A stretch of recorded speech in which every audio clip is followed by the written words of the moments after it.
Olá pessoal, tudo bem? Nós estamos aqui na nossa web aula da unidade número 1 da especialização em governança, finanças e gestão sustentável no setor público. Bom, turma, dentro dessa nossa disciplina de compras e licitações sustentáveis, estarei aqui com vocês, né, desenvolvendo o raciocínio, a reflexão e a discussão sobre pontos aqui que vão envolver a sustentabilidade nas compras e licitações públicas. Então, seguindo aquele panorama que nós fizemos, né, na apresentação da disciplina, aqui a gente vai detalhar um pouco mais. Então, seguindo o raciocínio de todos os pontos que nós ali abordamos sobre esta unidade, né, desde o contexto sócio-histórico do surgimento do conceito de sustentabilidade, a definição de desenvolvimento sustentável na administração pública, os benefícios da sustentabilidade nas compras públicas, os ODS como norteadores das compras públicas sustentáveis, os desafios para compras e licitações públicas sustentáveis no Brasil e, por fim, as contribuições da nova agenda ambiental na administração pública, a 3P. Inicialmente, acho que a primeira coisa que a gente precisa aqui fazer para, né, abordarmos o contexto sócio-histórico do surgimento do conceito de sustentabilidade é a gente fazer uma reflexão, né? Desde quando começamos a falar das questões ambientais? Desde quando surgiu o movimento ambientalista? E aí a gente já percebe, fazendo uma análise histórica, que, né, até meados do século XX prevaleceu um modelo de desenvolvimento econômico, né, baseado em um crescimento ilimitado, que foi inspirado numa visão mecanicista da natureza herdada da Revolução Industrial.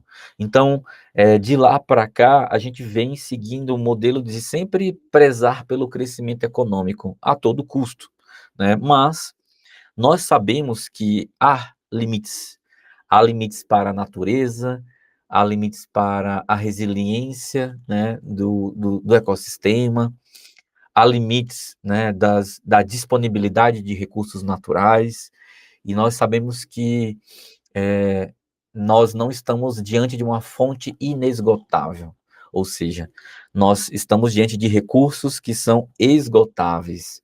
Sabemos que há outros recursos que são ilimitados, que são inesgotáveis, mas a maioria dos recursos que utilizamos para produzir, eles possuem limites, né?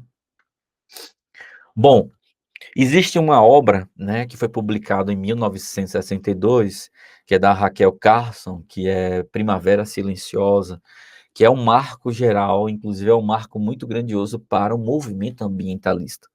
Então ali, nessa obra, ela afirmava, já não escuto mais os pássaros como antes, né, outras primaveras, eu ouvia muito mais pássaros. E ali ela fez uma associação.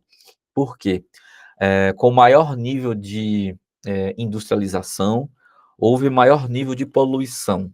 E aí, esse nível de poluição fez com que houvesse menos animais e menos pássaros ali cantando naquele espaço em que ela convivia. E isso é muito interessante porque quando a gente começa a estudar eh, as teorias, vamos dizer assim, da economia do meio ambiente, a gente tem análises iniciais quanto à poluição, né? Maior nível de poluição gera o quê? E quais as suas relações e consequências? E isso é muito interessante porque a Raquel Carson ela traz exatamente a problemática da poluição. Só que a gente se depara hoje com outras, né, outras problemáticas, como a degradação ambiental, como a derrubada das matas, quanto à poluição dos oceanos, e diversas outras questões que envolvem também a questão ambiental. Não, bom, nós também temos em 1972 É um documento, é um relatório que traz os limites do crescimento, né, que foi elaborado pelo Clube de Roma.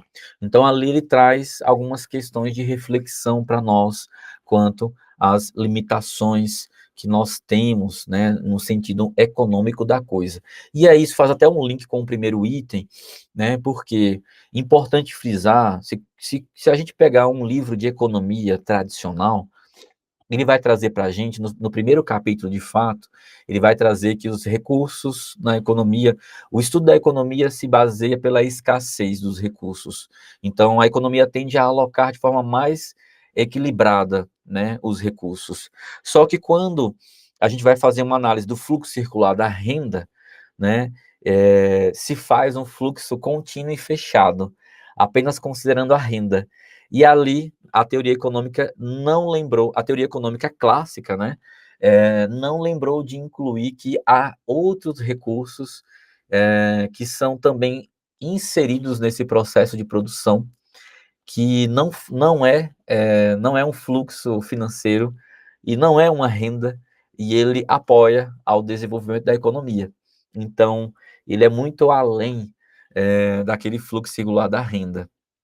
E a gente começa a perceber que aquela teoria ela envolve apenas, ela está aderente apenas para as transações econômicas, mas ela não abarca os recursos ambientais que nós utilizamos para fazer as devidas produções. Mas quando você vai adentrar em estudos da economia ecológica, a gente começa a perceber que há autores que são muito críticos e adicionam esses recursos, né? Então, ali tem alguns insights muito interessantes para refletir quanto a esses recursos que são utilizados, são os recursos naturais, ou até os serviços ecossistêmicos dentro desse fluxo, né?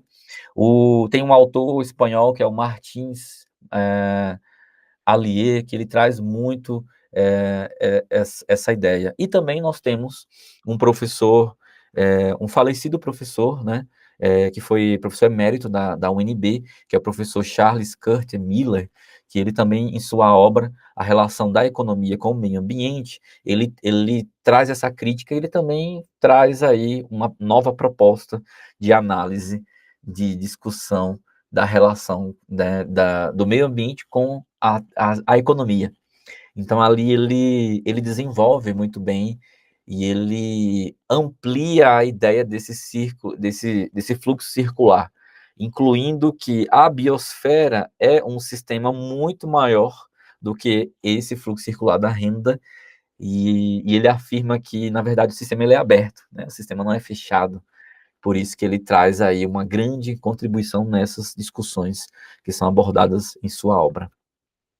Bom, continuando aqui, turma, o termo desenvolvimento sustentável ganhou projeção definitiva em 1987, com a publicação do relatório de Brundtland, que traz aí sobre o nosso futuro comum. E em 92 nós tivemos também um outro evento que ocorreu no Brasil, que foi a Rio 92, né? Que aconteceu no Rio de Janeiro, e ele deu início à discussão quanto à Agenda 21. Bom, depois disso nós tivemos aí um desenvolvimento com os objetivos do milênio, que foi entre 2020 a 2000, desculpe, dos anos 2000 a 2015, e após 2015 teve uma reformulação, e aí surgiu os Objetivos de Desenvolvimento Sustentável, que são os ODS, que a gente trabalha aí na Agenda 2030 da ONU.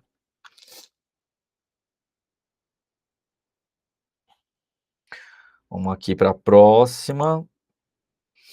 Já nesse próximo tópico, né, definição de desenvolvimento sustentável na administração pública, vou trazer assim o conceito desse desenvolvimento sustentável que foi trazido no relatório de Brundtland de 87, que definiu como a capacidade, né, de atender às necessidades da geração presente sem comprometer a possibilidade de as gerações futuras atenderem às suas próprias necessidades. Ou seja, esse conceito traz a ideia de o desenvolvimento sustentável precisa se preocupar também com a manutenção dos estoques de recursos naturais para as próximas gerações e não, e não apenas pensar no uso desenfreado do momento atual. Então, aplicando à administração pública, né, a capacidade do Estado de planejar, implementar e avaliar políticas públicas que integrem de forma equilibrada os objetivos econômicos, sociais, ambientais e institucionais, assegurando justiça social, preservação dos recursos naturais e eficiência institucional, com vistas à promoção da equidade intergeracional e ao fortalecimento da cidadania democrática. Então, aqui a gente começa a perceber como é a aplicação do conceito de desenvolvimento sustentável para ou na administração pública. Bom, fazendo essa análise mais ampla e geral, a gente começa a adentrar agora dentro das contratações públicas, dentro das compras ou aquisições públicas. Então, a gente vai abordar agora quais são os benefícios de ter sustentabilidade nessas compras públicas. E aí a reflexão é a depender, né, da fonte que a gente vai utilizar, existem fontes que dizem que de 12 a 15% do PIB do nosso país, ele representa as compras feitas pelo Estado. Então, se a gente for analisar, 12% do PIB é uma representação, né, substancial do nosso PIB. E por que não o próprio Estado começar e ser sustentável, fazer compras sustentáveis, ou seja, ser um comprador sustentável. Esse percentual de 12% do PIB representando as compras públicas, ele é trazido do IPEA, né? Dados do IPEA trazem essa média, né? E a depender do período pode ter uma variação ali, porque é uma média, né? Então, a adoção de critérios de sustentabilidade nas aquisições governamentais, ela vai gerar múltiplos benefícios, tanto para a administração pública, quanto para a sociedade em geral. E esses benefícios são econômicos, sociais, ambientais, institucionais. Então, nós temos aqui 4 benefícios que são extremamente importantes, que vão gerar quando a gente começa a desenvolver essas compras sustentáveis. E inclusive, trazendo, né, esses critérios de sustentabilidade. Dentro dessa unidade, a gente está começando a trazer essa abordagem dos critérios de sustentabilidade, mas na unidade número 2, a gente irá adentrar um pouco mais, com mais embasamento e bebendo de uma fonte também muito interessante.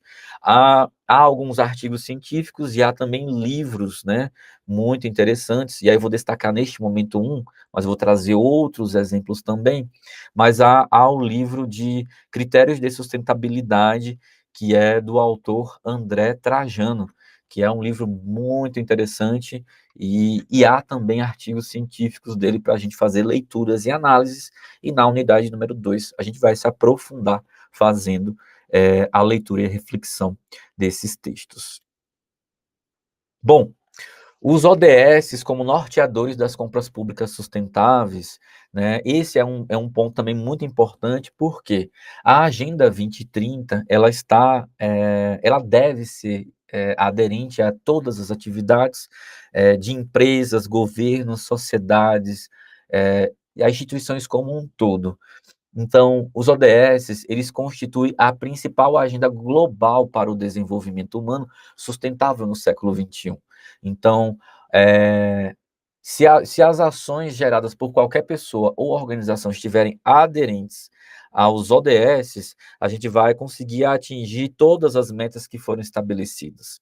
Nós temos, né, nessa imagem, 17 Objetivos de Desenvolvimento Sustentável, que são erradicar a pobreza, fome zero e agricultura sustentável, saúde e bem-estar, educação de qualidade, igualdade de gênero, água potável e saneamento, energia limpa e acessível, trabalho decente e crescimento econômico, indústria, inovação e infraestrutura, redução das desigualdades, cidades e comunidades sustentáveis, consumo e produção responsáveis, ação contra a mudança global do clima, vida na água, vida terrestre, paz, justiça e instituições eficazes, parcerias e meios de implementação.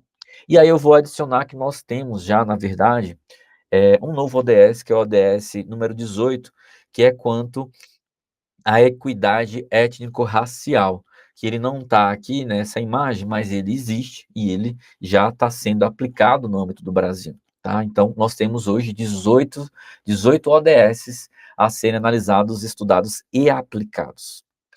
Bom, nessa disciplina, a gente tem como foco estudar e trabalhar o ODS número 12, que se relaciona com consumo e produção responsável, porque a ideia é fazer compras públicas sustentáveis. Então, aqui a gente está diretamente relacionado ao ODS número 12, tá? Bom, qual é o desafio para compras e licitações públicas sustentáveis no Brasil? Nós temos diversos desafios, né? E nós iremos estudar isso com mais afinco dentro dessa unidade número 1, quais os desafios que nós estamos aí relacionados.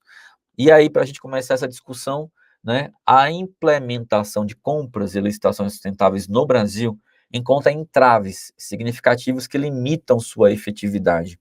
E apesar dos avanços normativos e institucionais, como por exemplo o decreto 7.746, 2012, que estabeleceu critérios de sustentabilidade para as aquisições públicas, tais desafios estão associados a questões de capacidade administrativa, cultura organizacional, estrutura normativa e contexto de mercado. Esses 4 elementos são muito importantes para a gente aqui analisar. Primeiro, capacidade administrativa. A gente precisa ter um corpo técnico preparado, capacitado, que entenda o que são critérios sustentáveis e como modular isso dentro de uma aquisição. Incluir isso dentro dos artefatos ao desenvolver o planejamento de toda a contratação pública. Então, se não houver uma capacidade administrativa, isso não vai de fato acontecer. Há um hábito imenso das pessoas, né, no serviço público a utilizarem os modelos anteriores de referência para fazer uma contratação, então acabam copiando e colando os artefatos de uma outra contratação, do mesmo órgão, né, de um momento anterior, ou de órgãos que já fizeram, e elas não e as pessoas não verificam, né, se realmente se adequa à realidade daquela instituição, se adequa à necessidade daquele momento, ou se adequa de acordo com as normas atuais, né, que hoje exigem maior nível e itens que desenvolvam os critérios sustentáveis. Então, a capacidade administrativa é um dos elementos que é um dos entraves que geram problemáticas aqui para termos contratações sustentáveis. A outra questão é a cultura organizacional.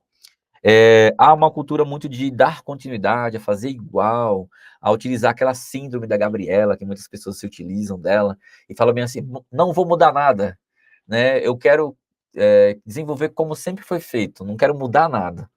E isso é um grande entrave, porque nós precisamos inovar, precisamos trazer as novidades. A sociedade vai mudando conforme as necessidades, e a gente também precisa modificar a forma de comprar, a forma de contratar, considerando essas novas exigências que nós temos. Então, ter um espírito inovador, ter um espírito empreendedor dentro do setor público é muito importante, assim como a Mazzucato nos traz, né, em sua obra, de necessidade de termos um espírito empreendedor dentro do serviço público. Bom, e aí precisamos ser ousados, ousados no sentido de inovar, de trazer essas novidades necessárias dentro dessas contratações.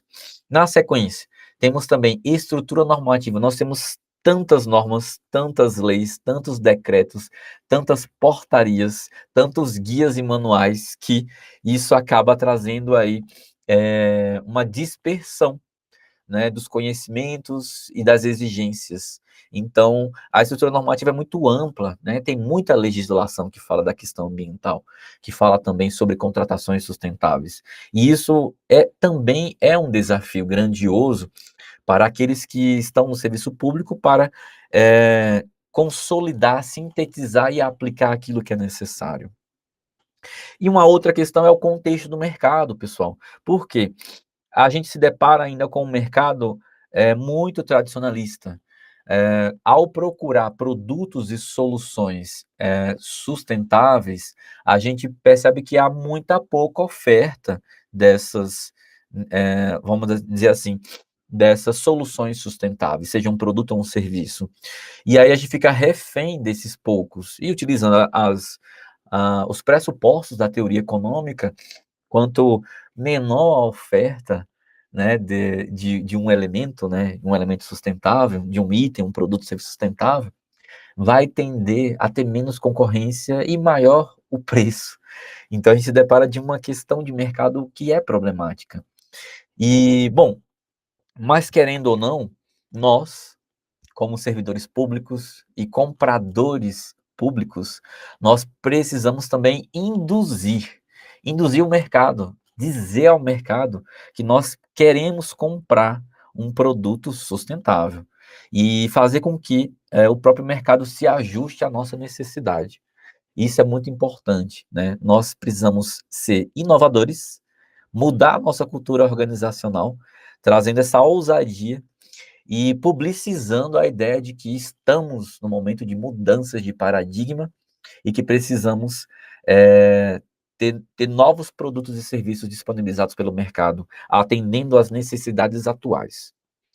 Bom, então, só para fazer a síntese do que eu já abordei aqui, né? Desafios temos institucionais, desafios econômicos, desafios sociais e culturais, desafios ambientais e de mercado.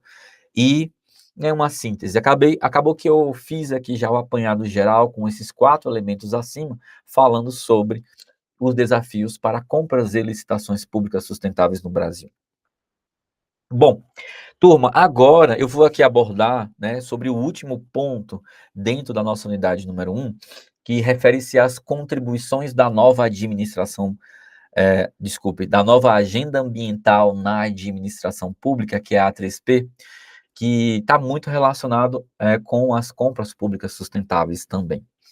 Bom, nós já tivemos, né, dentro da esplanada, a esplanada sustentável, depois tivemos a chegada da agenda ambiental, que é a A3P, e, e há décadas, né, tem mais de uma década que a gente tem esse projeto da A3P, e teve um momento que teve um recuozinho, mas agora ele voltou com tudo, e nós temos aí, podemos chamar da nova agenda ambiental na administração pública. Então, esse trabalho ele é desenvolvido juntamente com o Ministério do Meio Ambiente e Mudança do Clima, juntamente agora também com um apoio grandioso da Universidade de Brasília, então é uma parceria, que além deles há diversas outras instituições que estão ali e apoiam também e desenvolvem esse trabalho. E recentemente, né, esse grupo, né, da nova agenda ambiental da A3P tem desenvolvido diversas lives para, né, dialogar, discutir e trazer questões problemáticas e possíveis soluções para algumas questões para serem solucionadas. Então, eu até assisti algumas, participei, até timidamente, né, ia lá só assistindo, acompanhando, até porque eu também aplico isso na organização pública que eu trabalho, então eu precisava entender para compreender, para aplicar também. Então tem muito material interessante da A3P, há cursos também, que se você acessar o portal da A3P, você pode fazer cursos autoinstrucionais que vão apoiar o seu entendimento e a sua aplicação. E dentro da A3P, há uma estrutura de 6 eixos temáticos, como o uso racional dos recursos naturais e bens públicos, a gestão adequada dos recursos, dos resíduos gerados, a qualidade de vida no ambiente de trabalho, a sensibilização e capacitação dos servidores, e construções sustentáveis e licitações sustentáveis. Então a gente percebe que há uma grande, vamos dizer assim, uma grande abordagem nesses 6 eixos temáticos aqui envolvidos, e um deles relaciona-se ao que a gente está aqui abordando, compras e licitações sustentáveis. Mas se a gente for analisar, há conexões com diversos outros eixos, né? Por quê? Termos compras e licitações sustentáveis relaciona-se a ter o uso racional dos recursos naturais e dos bens públicos, que por sua vez também gera uma gestão adequada dos resíduos gerados, né, utilizando a economia circular, utilizando também a logística reversa, no mesmo sentido, traz uma qualidade de vida no ambiente de trabalho. E isso gera também um senso de criar uma sensibilidade, uma sensibilização e também uma capacitação dos servidores, né, para desenvolver suas atividades. E querendo ou não, quando a gente vai construir, seja um prédio, uma estrutura, um layout, a gente precisa ter esses pressupostos sustentáveis que vão ajudar também a desenvolver essas ações. Então, a A3P, turma, é, é uma realidade com diversas contribuições às organizações públicas e ela tem diversos benefícios para todas as organizações, né? Então, aqui temos a imagem do portal da, da A3P, mostra aqui, né, ações que já foram feitas, contribuições desenvolvidas, existe até um prêmio que é desenvolvido pela A3P, trazendo aí as boas práticas quanto à sustentabilidade na administração pública. Então, ver como também tem aí um fomento e um apoio para a gente desenvolver dentro das nossas organizações. Fora também esses cursos, fora o próprio Ressoa e diversas outras. Então, convido vocês a acessarem o site da A3P para conhecermos mais um pouco dos trabalhos envolvidos, né, por essa rede e também a gente aplicar em nossas organizações. Bom, no canal do YouTube, né, que é o canal da A3P MMA, a gente vai encontrar diversos vídeos aqui. Inclusive, nós iremos trabalhar com esses vídeos ao longo dos nossos estudos da unidade 1 a 3. Então, por exemplo, nós temos aqui inovação em aquisições sustentáveis, também temos aquisições sustentáveis experimentando a nova A3P. Esses dois, nós temos como o líder que está conduzindo, apresentando, na verdade, ali os pontos de discussão, o professor Gilmar Marques, que traz muitas contribuições. Inclusive, foi meu professor e colega de trabalho também, então fico muito feliz que é uma pessoa conhecida e muito querida. E também iremos trabalhar a trilha PLS, que é experimentando também a nova 3P, que é discutida pela professora Patrícia Guarnieri aqui também. Iremos trabalhar com esses 3 vídeos ao longo, né, das nossas 3 unidades, e alguns deles nós iremos abordar no fórum temático. Então, pessoal, aproveitem para maratonar aqui esse canal do YouTube, e eu quero ver esses indicadores de visualização aqui subirem, tá? Depois que a gente finalizar a nossa disciplina. Bom, a A3P tem outros itens interessantes, mas por agora eu vou deixar aqui esses elementos, né? A gente vai ampliar ao longo de toda a disciplina mais alguns elementos, discussões e contribuições, tá? Então, vamos para o próximo. Bom, chegamos ao final aqui da nossa web, foi uma web até extensa, né? Imaginei que seria um pouco mais curta, mas ela acabou ficando um pouquinho maior. Turma, leituras recomendadas, né? A gente vai ter material disponibilizado, né, referente à unidade 1, e eu até pequei em botar leituras, porque na verdade ações recomendadas. Vai ter material para leitura, vai ter vídeo para assistir, vai ter fórum para discutir, vai ter questões para responder. Então, são ações recomendadas a serem feitas dentro da unidade número 1, tá? São todas essas ações que eu acabei de listar aqui. Bom, então aqui eu agradeço, né, pelo momento, pela reflexão, pela discussão desses pontos. Deixo aqui o meu e-mail de comunicação e também estou no LinkedIn, então quem quiser aí se relacionar para a gente trocar ideias, experiências, estou à disposição de vocês, tá bom? Então, turma, encerrando a nossa web número 1 da nossa disciplina de compras e licitações sustentáveis, deixo aqui como encerrada a nossa web deste momento e convido a vocês apreciarem, se divertirem na nossa unidade número 1 da disciplina. Fiquem bem e nos vemos na nossa próxima web. Até lá. Tchau, tchau.